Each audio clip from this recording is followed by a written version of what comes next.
أعوذ بالله من الشيطان الرجيم بسم الله الرحمن الرحيم والتين والزيتون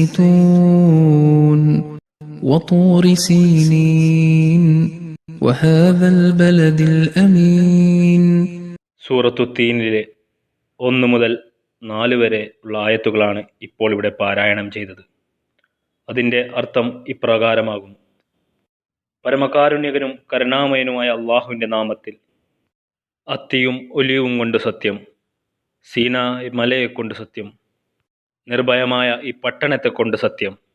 വത്തീൻ എന്ന് പറഞ്ഞുകൊണ്ട് മക്കക്കാരുടെ മുമ്പാകെ അള്ളാഹു ഹസ്രത്ത് ആദം അലൈഹി സ്വലാത്തു വസ്സലാമിൻ്റെ ഹിജ്റത്ത് സംഭവം ഉദാഹരണമായി വെക്കുകയുണ്ടായി. അതിനുശേഷം സർവശക്തനായ അള്ളാഹു പറയുന്നു, അടുത്ത ഉദാഹരണം ഞാൻ നിങ്ങൾക്ക് സൈത്തൂൻ്റെയാണ് നൽകുന്നത്. ഇവിടെ സൈത്തൂൻ എന്ന് പറഞ്ഞതുകൊണ്ട് ഹസ്രത്ത് നൂഹ് അലൈഹി സ്വലാത്തു വസ്സലാമിൻ്റെ ഹിജ്റത്ത് സംഭവമാണ് ഉദ്ദേശിക്കുന്നത്. ഹസ്രത്ത് നൂഹ് അലൈഹി ഇസ്ലാമിൻ്റെ നാട്ടിലുള്ള ആളുകൾ അദ്ദേഹത്തെ കഠിനമായി ഉപദ്രവിച്ചു. ഒടുവിൽ ഒരു വലിയ ശിക്ഷ അവരുടെ മുമ്പാകെ വന്നു. അതിൻ്റെ ഫലമായി ആ നാട്ടിലുള്ള ആളുകൾ നശിപ്പിക്കപ്പെട്ടു. ആ സന്ദർഭത്തിൽ ഹസ്രത്ത് നൂഹ് അലൈഹി സ്വലാത്തു വസ്സലാമിന് തൻ്റെ ജന്മനാട് വിട്ടു പോകേണ്ടി വന്നിരുന്നു. ഈ സംഭവത്തെക്കുറിച്ച് വിശുദ്ധ ഖുർആനിൽ ഇങ്ങനെ വന്നിരിക്കുന്നു. പറയുന്നു, നോഹിന് ദൈവിക സന്ദേശം നൽകപ്പെട്ടു. ഇതുവരെയും വിശ്വസിച്ചിട്ടുള്ളവരല്ലാതെ മേലിൽ നിന്റെ സമുദായത്തിൽ നിന്ന് മറ്റാരും വിശ്വസിക്കുകയില്ല. അതിനാൽ അവർ പ്രവർത്തിച്ചു കൊണ്ടിരിക്കുന്നത് സംബന്ധിച്ച് നീ ദുഃഖിതനാവേണ്ട. നമ്മുടെ മേൽനോട്ടത്തിലും നമ്മുടെ നിർദ്ദേശമനുസരിച്ചും നീ കപ്പൽ പണിയുക. അക്രമികളായ ആളുകളെ സംബന്ധിച്ച് നീ എന്നോട് സംസാരിക്കരുത്. നിശ്ചയമായും അവർ മുക്കിക്കൊല്ലപ്പെടുന്നവരാണ്. അദ്ദേഹം കപ്പൽ പണിയുകയായിരുന്നു. അദ്ദേഹത്തിൻ്റെ ജനതയിൽ നിന്നുള്ള പ്രമാണികൾ അതിൻ്റെ അരികിലൂടെ നടന്നു പോകുമ്പോഴൊക്കെയും അവർ അദ്ദേഹത്തെ പരിഹസിച്ചു കൊണ്ടിരുന്നു. അദ്ദേഹം പറഞ്ഞു, നിങ്ങൾ ഇപ്പോൾ ഞങ്ങളെ പരിഹസിക്കുന്ന പക്ഷം പിന്നീട് നിങ്ങൾ പരിഹസിച്ചു കൊണ്ടിരിക്കുന്നത് പോലെ തന്നെ ഞങ്ങൾ നിങ്ങളെയും പരിഹസിക്കുന്നതാണ്. അതിനാൽ ആർക്കാണ് അപമാനിക്കുന്ന ശിക്ഷ വന്നെത്തുകയെന്നും ആരുടെ മേലാണ് നിലനിൽക്കുന്ന ശിക്ഷ വീഴുന്നതെന്നും നിങ്ങൾ പിന്നീട് അറിയും. അങ്ങനെ നമ്മുടെ കൽപ്പന വന്നെത്തുകയും ഉറവ് പൊട്ടിയൊഴുകുകയും ചെയ്തപ്പോൾ നാം പറഞ്ഞു, എല്ലാ ഇണകളിൽ നിന്നും 2 വീതവും ആർക്കെതിരിൽ നമ്മുടെ അരുൾപ്പാട് മുൻ കടന്നിരിക്കുന്നുവോ അവനൊഴിച്ച് നിന്റെ കുടുംബത്തെയും വിശ്വസിച്ചവരെയും അതിൽ കയറ്റിക്കൊള്ളുക.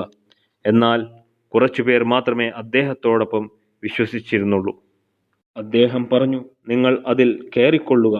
അതിൻ്റെ സഞ്ചാരവും നിലപ്പും അള്ളാഹുവിൻ്റെ നാമത്തിൻ്റെ അനുഗ്രഹത്താലാണ്. തീർച്ചയായും എൻ്റെ നാഥൻ സർവദാ പൊറുക്കുന്നവനും കരുണാമയനുമാകുന്നു. അത് അവരെയും കൊണ്ട് മലകൾ പോലെയുള്ള തിരമാലകൾക്കിടയിൽ സഞ്ചരിച്ചു കൊണ്ടിരിക്കുകയായിരുന്നു. നൂഹ് തൻ്റെ മകനെ വിളിച്ചു. അവൻ അകന്ന ഒരു സ്ഥലത്തായിരുന്നു. ഓ എൻ്റെ പ്രിയ മകനെ, നീ ഞങ്ങളോടൊപ്പം കയറിക്കൊള്ളുക. നീ സത്യനിഷേധികളിൽ പെട്ടവനായി പോകരുത്. അവൻ പറഞ്ഞു, വെള്ളത്തിൽ നിന്ന് എന്നെ രക്ഷിക്കാൻ ഒരു പർവ്വതത്തിലേക്ക് ഞാൻ അഭയം പ്രാപിച്ചു കൊള്ളാം. അദ്ദേഹം പറഞ്ഞു, ഇന്ന് അള്ളാഹുവിൻ്റെ കൽപ്പനയിൽ നിന്ന് രക്ഷിക്കുവാൻ ആരുമില്ല, അവൻ കരുണ ചെയ്തവനല്ലാതെ. അവർ 2 പേർക്കുമിടയിൽ തിരമാലകൾ മറയുണ്ടാക്കി. അങ്ങനെ അവൻ മുങ്ങി മരിച്ചവരിൽപ്പെട്ടവനായി. പിന്നീട് പറയപ്പെട്ടു, ഓ ഭൂമി, നിന്റെ ജലം നീ വിഴുങ്ങുക. ആകാശമേ, നിർത്തുക. വെള്ളം കുറഞ്ഞു താഴുകയും കാര്യം തീരുമാനിക്കപ്പെടുകയും ചെയ്തു. അത് ജൂതി പർവ്വതത്തിന്മേൽ നിലയുറച്ചു. അക്രമികളായ ജനത വിദൂരതയിൽ അകപ്പെട്ട് എന്ന് പറയപ്പെടുകയും ചെയ്തു. സൂറത്തുൽ ഹൂദ് ആയത്ത് നമ്പർ 37 മുതൽ 45 വരെ. നോക്കുക, ഇതും അള്ളാഹുവിൻ്റെ ഒരു പ്രവാചകൻ നടത്തിയ ഒരു ഹിജ്റത്താണ്. ഹസ്രത്ത് നൂഹ് അലൈഹി സ്വലാത്തു വസ്സലാം തൻ്റെ ജനതയെ വിട്ട് മറ്റൊരു സ്ഥലത്തേക്ക് പോവുകയുണ്ടായി. അദ്ദേഹം തൻ്റെ മകനോട് തൻ്റെ കൂടെ പോരാൻ പറഞ്ഞപ്പോൾ അവൻ മറുപടിയായി പറഞ്ഞത്, ഞാൻ മലയുടെ മുകളിൽ കയറി സ്വയം രക്ഷപ്പെടുത്തിക്കോളാമെന്നാണ്. ഇതിൽ നിന്ന് മനസ്സിലാവുന്ന ഒരു കാര്യം, ആ ജനതയും കരുതിയിരുന്നത് അവർ നശിപ്പിക്കപ്പെടില്ല എന്നായിരുന്നു. പക്ഷേ നോക്കുക, ഹസ്രത്ത് നൂഹ് അലൈഹി സ്വലാത്തു വസ്സലാമിനെ അള്ളാഹു സംരക്ഷിക്കുകയും ആ ജനത്തെ നശിപ്പിക്കുകയും ചെയ്തു. ഹസ്രത്ത് നൂഹ് അലൈഹി സ്വലാത്തു വസ്സലാമിൻ്റെ സംഭവത്തെക്കുറിച്ച് ബൈബിൾ ഇങ്ങനെ പറയുന്നു, നോഹയെയും പേടകത്തിലുണ്ടായിരുന്ന എല്ലാ ജീവജാലങ്ങളെയും കന്നുകാലികളെയും ദൈവം ഓർത്തു. അവിടുന്ന് ഭൂമിയിൽ കാറ്റുവീശി, വെള്ളമിറങ്ങി, അഗാധങ്ങളിലെ ഉറവകൾ നിലച്ചു, ആകാശത്തിൻ്റെ ജാലകങ്ങൾ അടഞ്ഞു, മഴ നിലയ്ക്കുകയും ചെയ്തു. ജലം പിൻവാങ്ങിക്കൊണ്ടിരുന്നു. 150 ദിവസം കഴിഞ്ഞപ്പോൾ വെള്ളം വളരെ കുറഞ്ഞു. 7-ാം മാസം 17-ാം ദിവസം പേടകം അറാറാത്തു പർവ്വതത്തിൽ ഉറച്ചു. 10 മാസത്തേക്ക് വെള്ളം കുറഞ്ഞുകൊണ്ടേയിരുന്നു. 10-ാം മാസം 1-ാം ദിവസം പർവ്വത ശിഖരങ്ങൾ കാണാറായി. 40 ദിവസം കഴിഞ്ഞപ്പോൾ നോഹ പേടകത്തിൽ താനുണ്ടാക്കിയിരുന്ന കിളിവാതിൽ തുറന്നു. ഒരു മലക്കാക്കയെ പുറത്തുവിട്ടു. വെള്ളം വറ്റുവോളം അത് അങ്ങുമിങ്ങും പറന്നു നടന്നു. ഭൂമിയിൽ നിന്ന് വെള്ളമിറങ്ങിയോ എന്നറിയാൻ അവൻ ഒരു പ്രാവിനെയും വിട്ടു. കാലുകുത്താൻ ഇടം കാണാതെ പ്രാവ് പെട്ടകത്തിലേക്ക് തന്നെ തിരിച്ചു വന്നു. ഭൂമുഖത്തെല്ലാം അപ്പോഴും വെള്ളമുണ്ടായിരുന്നു. അവൻ കൈനീട്ടി പ്രാവിനെ പിടിച്ചു പേടകത്തിലാക്കി. 7 ദിവസം കൂടി കാത്തിട്ട് വീണ്ടും അവൻ പ്രാവിനെ പുറത്തുവിട്ടു. വൈകുന്നേരമായപ്പോൾ പ്രാവ് തിരിച്ചു വന്നു. കൊത്തിയെടുത്ത ഒരു ഒലീവില അതിൻ്റെ ചുണ്ടിലുണ്ടായിരുന്നു. വെള്ളമിറങ്ങിയെന്ന് നോഹയ്ക്ക് മനസ്സിലായി. 7 നാൾ കൂടി കഴിഞ്ഞ് അവൻ വീണ്ടും പ്രാവിനെ പുറത്തുവിട്ടു. ഉൽപ്പത്തി അദ്ധ്യായം 8, 1 മുതൽ 12 വരെയുള്ള വചനങ്ങൾ നോക്കുക. ഇവിടെ ഹസ്രത്ത് നൂഹ് അലൈഹി സ്വലാത്തു വസ്സലാമിന് തൻ്റെ ഹിജ്റത്ത് വിജയകരമായി എന്ന് അറിയിച്ചു കൊടുത്തത് ഒരു ഒലീവ് ഇലയാണ്. തഅ്തീറുൽ അനാം എന്ന ഗ്രന്ഥത്തിൽ എഴുതിയിരിക്കുന്നു, മൻ റാഅ വറഖ സൈതൂനി ഫിൽ മനാമി ഫഖദിസ്തംസക ബിൽ ഉർവത്തിൽ ഉസ്ക. അതായത്, ഏതെങ്കിലും ഒരു വ്യക്തി തൻ്റെ സ്വപ്നത്തിൽ അല്ലെങ്കിൽ ദർശനത്തിൽ സൈത്തൂൻ്റെ ഇലകൾ കാണുകയാണെങ്കിൽ, അതായത് ഒലീവ് ഇലകൾ കാണുകയാണെങ്കിൽ, അതിനർത്ഥം അവൻ ഒരിക്കലും പൊട്ടാത്ത ഒരു വളയെ മുറുകി പിടിച്ചു എന്നാണ്.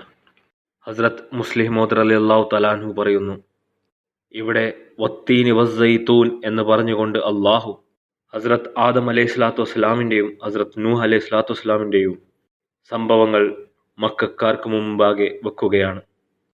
എന്നിട്ട് അള്ളാഹു അവരോട് പറയുകയാണ്, നോക്കുക, നിങ്ങൾ ആദമിനെ വഞ്ചിക്കുകയും അദ്ദേഹത്തിന് അത് കാരണമായി തൻ്റെ നാട്ടിൽ നിന്ന് പലായനം ചെയ്യേണ്ടിയുമെന്ന്. പക്ഷേ അദ്ദേഹത്തിൻ്റെ ആ ഹിജ്റത്ത് അദ്ദേഹത്തിന് നഷ്ടമുണ്ടാക്കിയില്ല.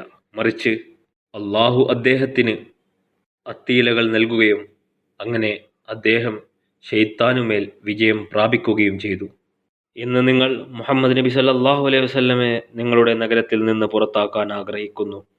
എന്നാൽ നിങ്ങളുടെ പ്രവർത്തനങ്ങളിൽ നിങ്ങൾ ആദമിനെ സ്വർഗത്തിൽ നിന്ന് പുറത്താക്കിയ പിശാചിനെ പോലെയാണ്.